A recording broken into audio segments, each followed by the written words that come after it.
আসসালামু আলাইকুম। আজকে আমি ডাল বাটার ঝামেলা ছাড়া আপনাদের পেঁয়াজু বানিয়ে দেখাবো।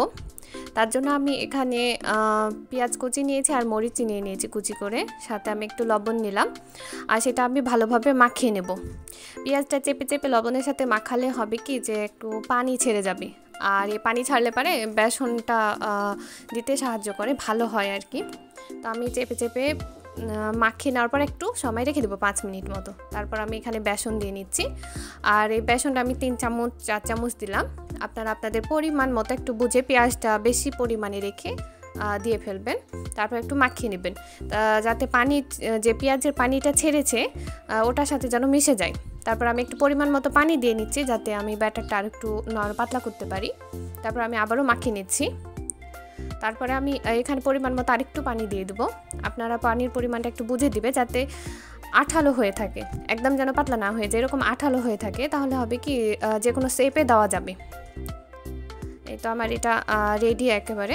এরপরের পর্যায়ে আমি চলে যাব। আমি এটা একদম অল্প পরিমাণে তেলে ভাজবো, কিন্তু ভালো হবে, সেটা হেলদি হবে। এটা আমি একটু তেল নিয়ে নিলাম, তাওয়াতে নিয়েছি।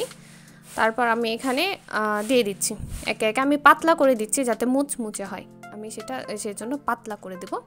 আপনারা যদি ডুবো তেলে ভাজেন তাহলে কিন্তু গোল গোল করে দিতে পারেন। এখানে পেঁয়াজের পরিমাণটা একটু বেশি থাকবে, তাহলে খেতে ভালো লাগবে, সুস্বাদু হবে। আমি এভাবে পুরোটাই দিয়ে দিলাম।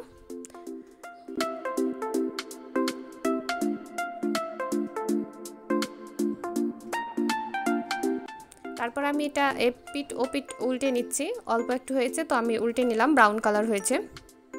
আমি আরও একবার উল্টাবো, আর একবার উল্টে নিয়েছে, তাহলে পরে আমার হয়ে যাবে।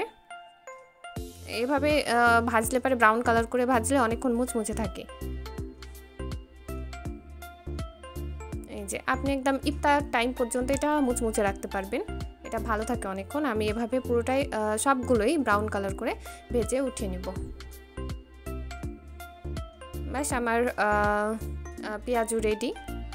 আমি এভাবে পুরোটাই সবগুলোই উঠিয়ে নিলাম। আপনারাও এভাবে ভাজবেন, দেখবেন মুচমুচে হয়ে থাকবে। তো আপনারা এভাবে বাড়িতে ট্রাই করতে পারেন। আমি একটু পাতলা পাতলা করে করেছি, আপনারা গোল গোল করতে পারেন। তো আমার রেসিপিটি যদি আপনাদের পছন্দ হয় তো অবশ্যই লাইক, কমেন্ট, সাবস্ক্রাইব করতে ভুলবেন না। ধন্যবাদ সবাইকে শেষ অবধি দেখার জন্য।